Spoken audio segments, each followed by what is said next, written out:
actually feel like I've not done one of these like knitting vlogs in so long.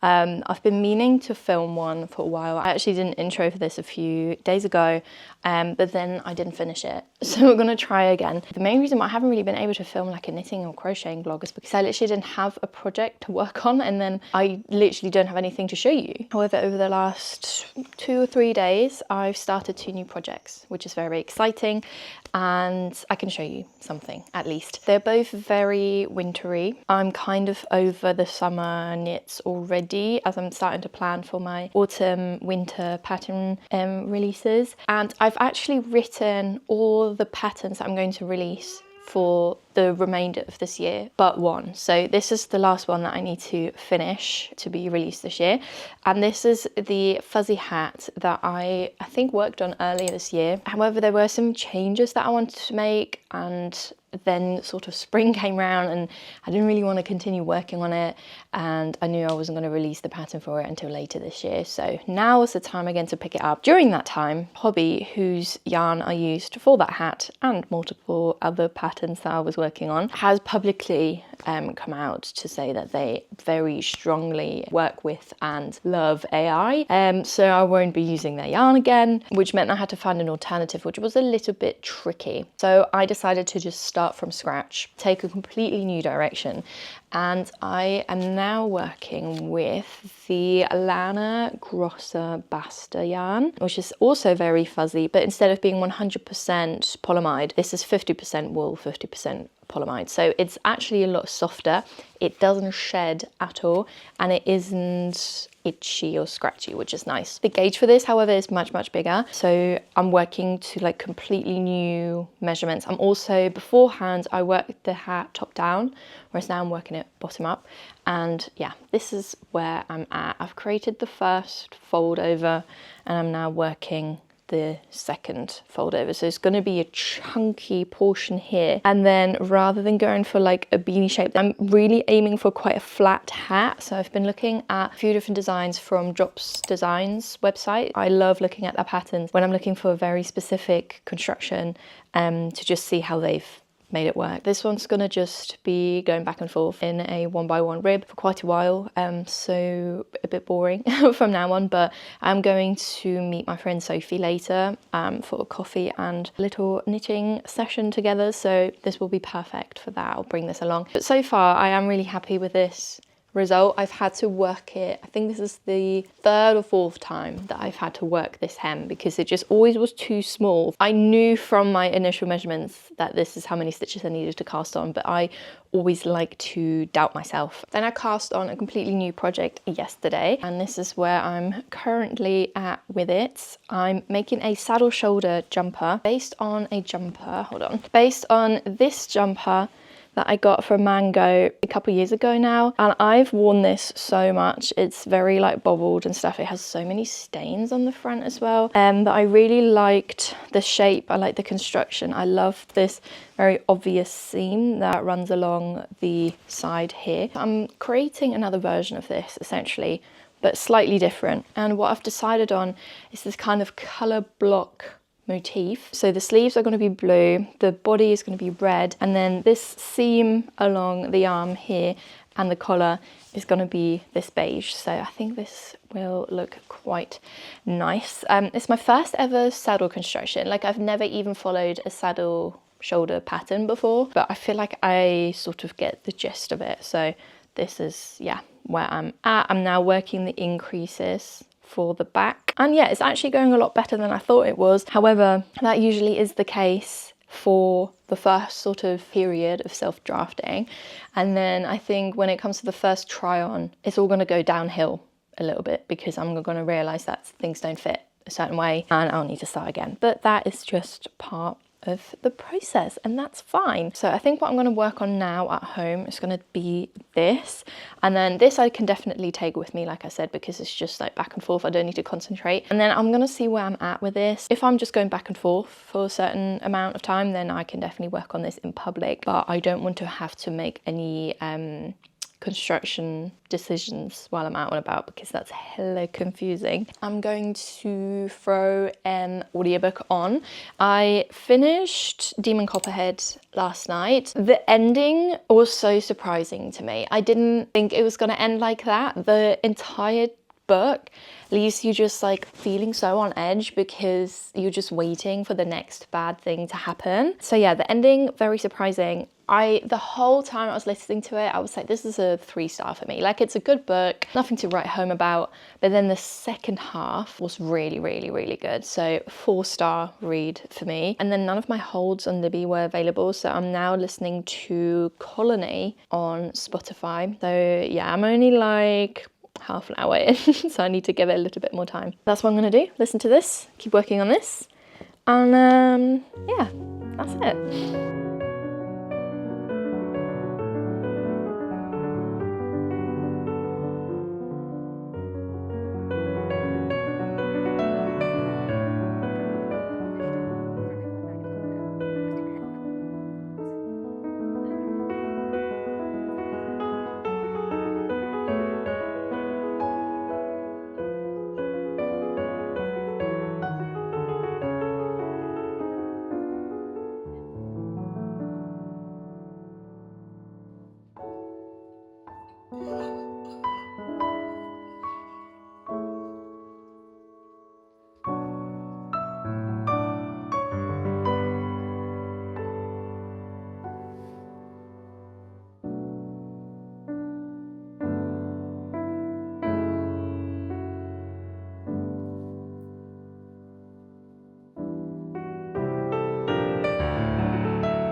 Alright, I'm getting ready to head off to the cafe. It is getting quite hot out there, so just wearing my little white nightgown. I did have to frog, basically, the entire body that I've been working on last night, just because it was like coming out slightly too small in comparison to this jumper. But that's okay, that's all part of the drafting process. But yeah, that's where I'm at. Let's go get a nice little cold drink.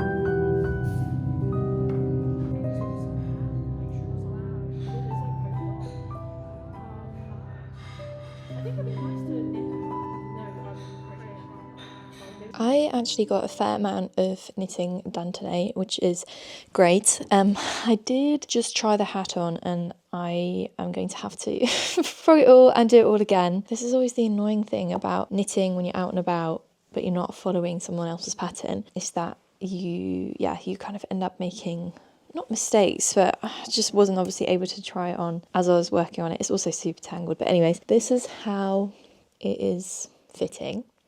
It looks great. It looks exactly how I want it to.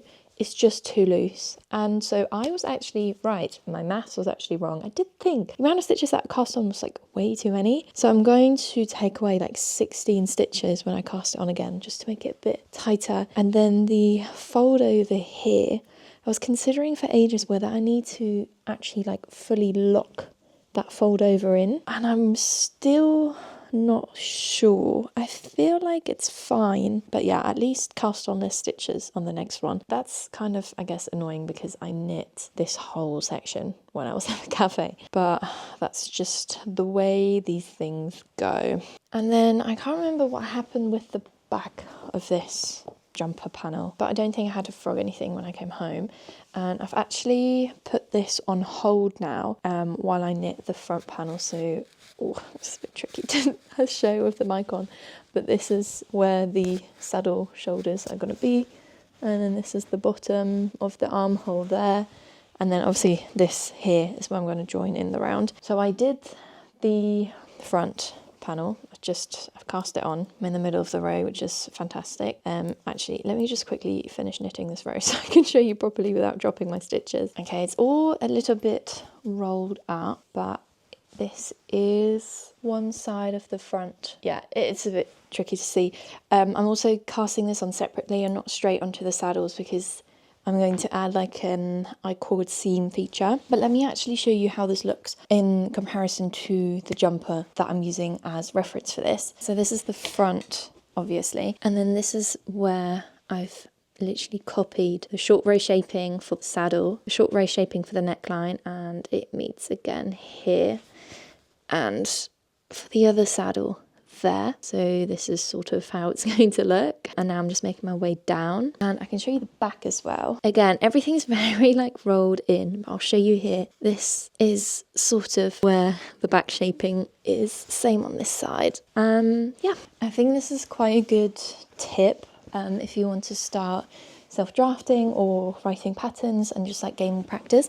I think it's a really good practice to use garments that you already have and try and replicate them. You learn a lot from other people's constructions whilst also kind of going through that problem solving process of how to get to certain solutions for a construction. I think also what helps self-drafting and what always helps me is to just follow lots of other people's patterns. I think that's something that I haven't done really at the start. I've like always free-handed things when I learned to knit. But yeah, I find with every pattern or most patterns that I followed by other people, there's just always something I learn more sort of about their thought process and their techniques. There are just so many different ways to achieve the same end result. Sometimes I kind of doubt myself because I do kind of just make it up on the spot. So then just like for some reassurance, it's always helpful to look at other people's projects and constructions and patterns and how they're written. Because yeah, a lot of the time I'll know how I want something to look, but I won't have the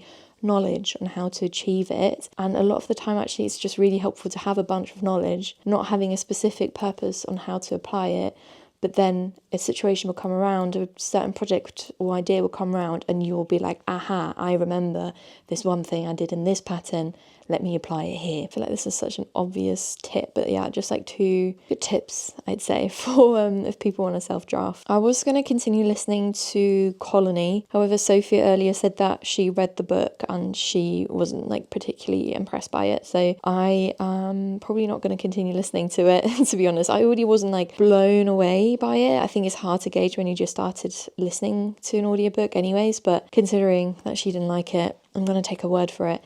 And instead, I'm going to watch some YouTube videos. I've been loving Verina's vlogs. She also owns a gymney and has done a really cool conversion to it. And she's gone on some very cool like long distance trips to like Sweden. I'm watching her Sweden vlogs at the moment, which are giving me lots of motivation and inspiration because I would also like to go on longer journeys and trips. And it's nice to see that someone else is doing it with that car as well.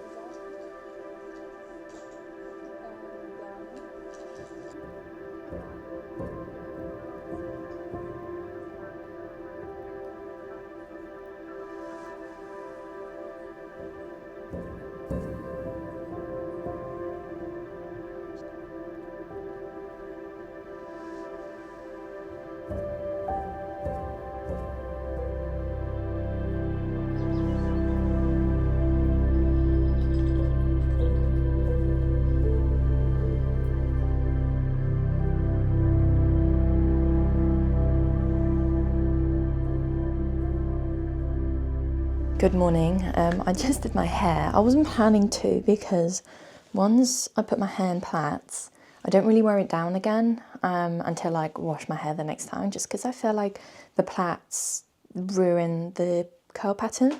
But actually, they're not looking too bad. So I've put this towel down and I'm trying not to touch them so they dry nicely.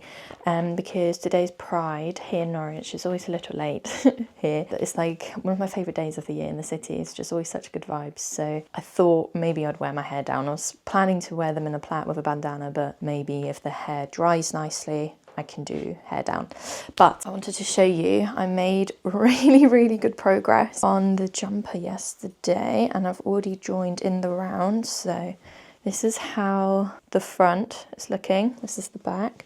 And then here's where I've joined them in the round, and I've just made a few rows because my plan is to now actually work on the sleeves, just because the body's like boring. It's just going round and round. This is what I shouldn't do when I'm drying my hair, like putting things on. This is how it's looking. Obviously this will be seamed later, and then this is the back. It is very rolled, but I have a good feeling about this. This feels like a good size. And yeah, when I'm back later, I'm going to pick up stitches here and do like an inset sleeve for a bit. I have like a couple hours until I need to leave, so I'm not going to start this now. I think instead I'll just recast on the hat, just because it's like I don't have to focus on it too much, and then I'll work on this maybe tomorrow.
Welcome back. It's been a few days and you're actually finding me on a super hot day. It's like 32 degrees today. I kind of stopped filming for a bit. I was still filming the B-roll, but I wasn't talking. I think it was just like stuff happening here and there whilst I was also knitting, and yeah, it was a bit messy, but it's been a really lovely few days, very sociable.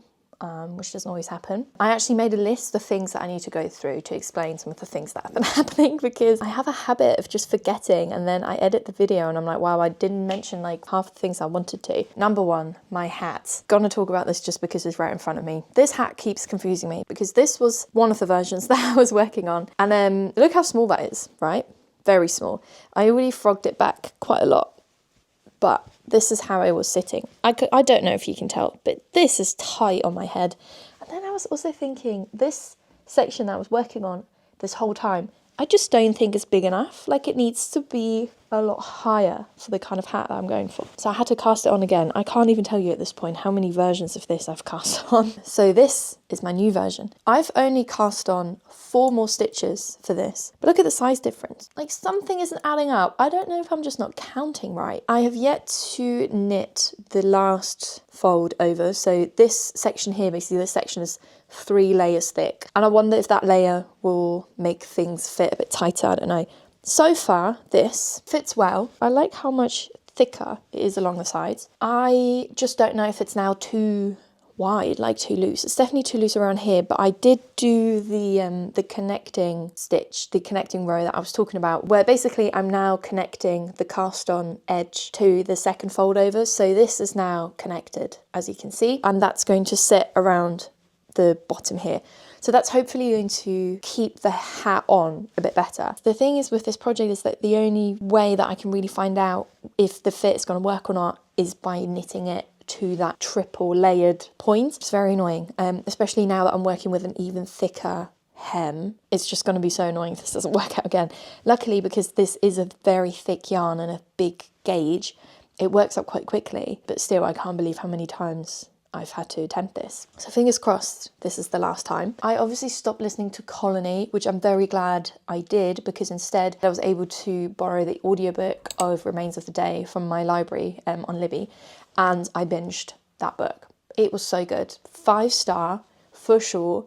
It was the perfect summer read. As with all of his books as well, there is always something strange and bizarre going on. Less sci-fi in this one. Like I find a lot of the other books that I've read, like Clara in the Sun, Never Let Me Go, they have a sci-fi element. This one didn't so much, but you kind of, halfway through, you were like, something fishy's going on here. But it was just told so beautifully. The protagonist is incredibly likeable, very unreliable, but he himself says that a lot of the stories he's retelling, he isn't so sure if he's remembering them right. And it has this sort of period drama feel. It has this like road trip feel. I highly recommend that book if you're looking for something to read this summer. I feel a bit disappointed now because I don't know what else to read now that I've read that. I've got my jumper upstairs, I think, so I'll head up there in a sec and show you. I've been to some fun events. Obviously I went to Pride, which once again was just such a fun day. My friend Lucy and her friend were doing a joined DJ set, and the vibes were immaculate. She just kept playing absolute bangers, and we were having such a nice time. And then we actually went out that same night, and we were really like excited to continue that sort of atmosphere. But the night out, unfortunately, the music wasn't that good. So from now on, I'm just gonna be chasing that high that I felt that afternoon. One thing I did really like about going out that day is that I obviously stopped drinking almost a year ago now, and now that I have a car, I was able to drive in and park really close to the club so that I was able to drive myself home, which is a game changer for me, because getting home after a night out is just always the absolute worst part. And I never really liked booking a taxi ahead because I don't want to leave when it's really good, or I don't want to have to like hang around when it's bad. And yeah, it's just always a bit of a difficult situation. And I was able to drive myself home. Underrated reason to get your driving license. I mean, that obviously only really works if you don't drink, of course. And yeah, then I was invited to a history tour, like a little tour of the Norwich sort of cathedral grounds, which is so lovely.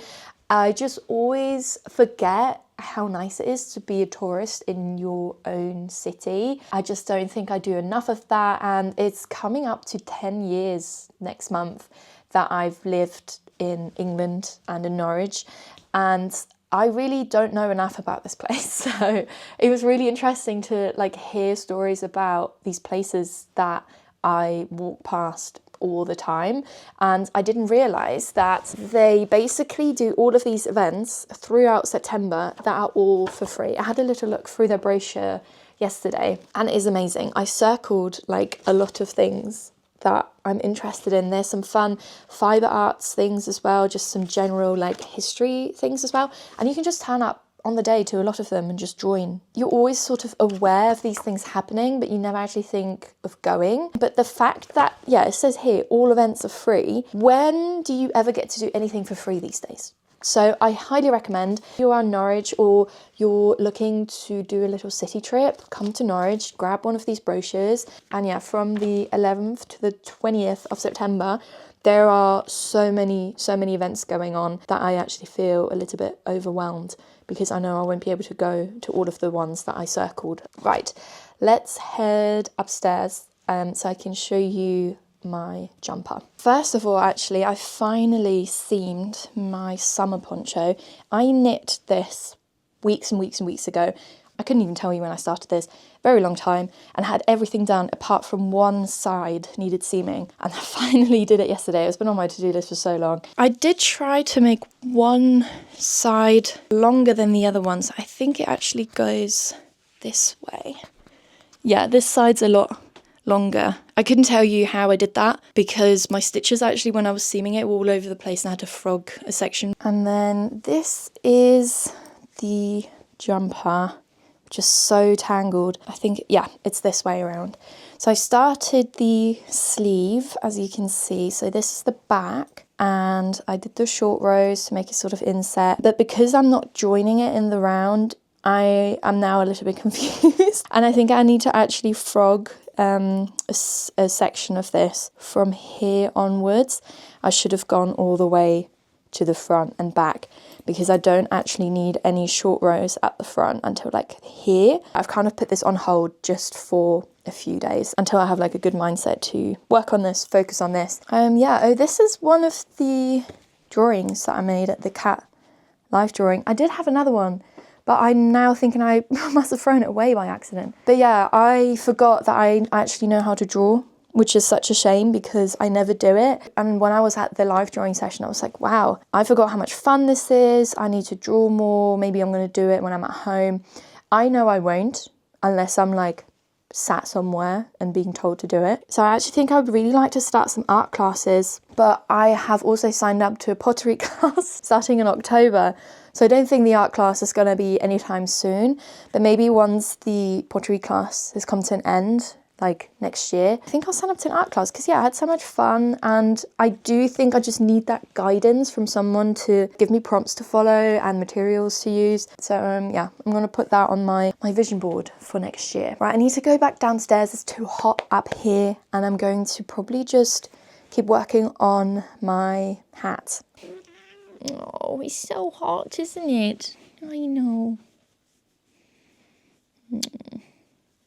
I keep contemplating whether I'm gonna go car camping tonight, because a bunch of us are meeting at the beach tonight for the full moon. So they do this like evening swim in celebration of the full moon. And I did think I could then just like stay the night and then in the morning go for another swim and then come home. But part of me is also then like, I could also just come home tonight and like do the whole car camping thing properly another time, just because actually I think I'm just being lazy. I don't know if I can be asked to pack my car. Also because I'll probably get some dinner there. I wouldn't bring my cooking stuff with me, so I would literally just have my sleeping stuff, sleep in the car and then come home. But then sleeping at home is going to be really hot. Ryan's probably going to sleep downstairs anyways because it just gets too hot upstairs, whereas in the car it would be a lot cooler, but then it would literally only be like a half an hour drive home. It feels a bit silly to sleep there. I don't know. I'm going to keep thinking about it. As you can see, I made a little windswept, but I am here. I'm going to set up my sleeping setup now because I want to film it for a reel. I'll put the reel here, or I'll link it below, because I can't be asked to film it twice for YouTube and for Instagram. So yeah, I'm going to film it for Instagram, and then my car's ready as well to sleep in. And yeah, then I want to go grab an ice cream, head to the beach with my book, and wait for my friends to arrive.